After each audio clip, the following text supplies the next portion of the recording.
ാണ് ഒരു വീട്ടിലൊരു പെണ്ണുള്ളത് എന്തൊരു ഐശ്വര്യമാണ്. ആ വീട്ടിൽ പെണ്ണായിട്ടൊരു അമ്മയോ അമ്മുമ്മയോ കാമുകിയോ പെങ്ങളോ ആരെങ്കിലും ഉണ്ടെങ്കിൽ ആ വീടിനെന്നും വെളിച്ചമാണ്. അസതോമ സദ്ഗമയ തമസോമ ജ്യോതിർഗമയ മൃത്യുമ അമൃതംഗമയ, അതിലും വലിയ ഗമയാണ് നിങ്ങൾക്കൊക്കെ എന്ന് പറയിപ്പിക്കാതിരിക്കാൻ വേണ്ടിയിട്ട് നമ്മളെപ്പോഴും സ്ത്രീകളോട് അടുത്ത് നിൽക്കുക, സ്നേഹിക്കുക, ബഹുമാനിക്കുക. ഇത് ഞാൻ പറഞ്ഞു വരുന്നത് പല കുടുംബങ്ങളിലും അമ്മമാര് ആവറേജും അച്ഛന്മാര് ബീവറേജുമാണ്. ഈ ആവറേജും ബീവറേജും കൂട്ടിയിടിക്കുമ്പോഴാണ് ഫുൾ കവറേജ് പത്രത്തിൽ ഉണ്ടാകുന്നത്. പക്ഷെ സ്ത്രീ ഒരു ധൈര്യശാലിയാണ്. കാരണം എന്ന് വെച്ചിട്ടുണ്ടെങ്കിൽ നമ്മൾ പെണ്ണ് കാണാൻ ചെല്ലുമ്പോൾ ആ പുരുഷൻ എപ്പോഴും ഒറ്റക്കല്ല പോകുന്നത്, ഒരു കൂട്ടുകാരനെയും കൂടി കൂട്ടിക്കൊണ്ടാണ് പോകുന്നത്. അത് നിശ്ചയം ഉറപ്പിക്കുമ്പോഴും അല്പം ചില കൂട്ടുകാരും പിന്നെ ചില വേണ്ടപ്പെട്ട ബന്ധുക്കളും 2 നാട്ടുകാരെയും കൂടി കൊണ്ടാണ് പോകുന്നത്. ഇനി വിവാഹം കഴിക്കാൻ ചെല്ലുമ്പോൾ നാട്ടുകാരെയും ബന്ധുക്കളെയും കൂട്ടുകാരെയും ലോകമെമ്പാടുമുള്ള VIP-കളെയും വിളിച്ചുകൊണ്ടാണ് പോകുന്നത്. പക്ഷെ അവൾ വരുന്നത് ഒറ്റക്കാണ് അവളുടെ വീട് വിട്ട്.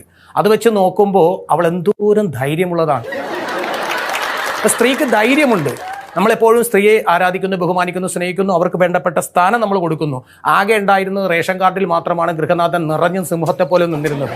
അവിടെ നിന്നും തട്ടിയെടുത്ത് അവിടെയും സ്ത്രീ എത്തിച്ചു കഴിഞ്ഞു. പിന്നെ നമ്മൾ ഒരു യോഗം ആരംഭിക്കുമ്പോൾ ലേഡീസ് ആൻഡ് ജെന്റിൽമാൻ, വൃദ്ധ ദമ്പതികൾ, കാമുകി കാമുകന്മാർ, വധൂവരന്മാർ, മാതാപിതാക്കൾ, എവിടെയും പെണ്ണിന്റെ പേര് പറഞ്ഞിട്ടാണ് നമ്മൾ ആണിന്റെ പേര് പറയുന്നത്.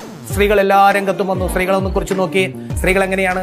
അവൾ ചെറിയ പ്രായത്തിൽ ചെറിയ സൈക്കിൾ ഓടിക്കുന്നു, പിന്നീട് അവൾ സ്കൂട്ടർ ഓടിക്കുന്നു, പിന്നെ അവൾ ഓട്ടോറിക്ഷ ഓടിക്കുന്നു, പിന്നീട് അവൾ കാർ ഓടിക്കുന്നു, പിന്നീട് അവൾ കണ്ടെയ്നർ ഓടിക്കുന്നു, പിന്നെ ആംബുലൻസ് ഓടിക്കുന്നു, പിന്നെ അവൾ ഫ്ലൈറ്റ് ഓടിക്കുന്നു. അവിടെ കെട്ടിച്ചു വിട്ട് അത് തന്നെ അവിടെ ചെന്ന് അമ്മായിയമ്മനെയും നാത്തൂരെയും ഓടിക്കുന്നു.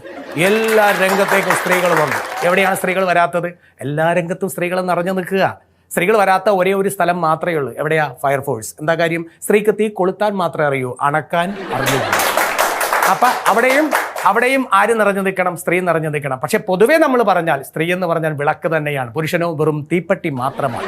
അപ്പം സ്ത്രീയെ നമ്മൾ എപ്പോഴും ആരാധിക്കുക, ബഹുമാനിക്കുക, സ്നേഹിക്കുക.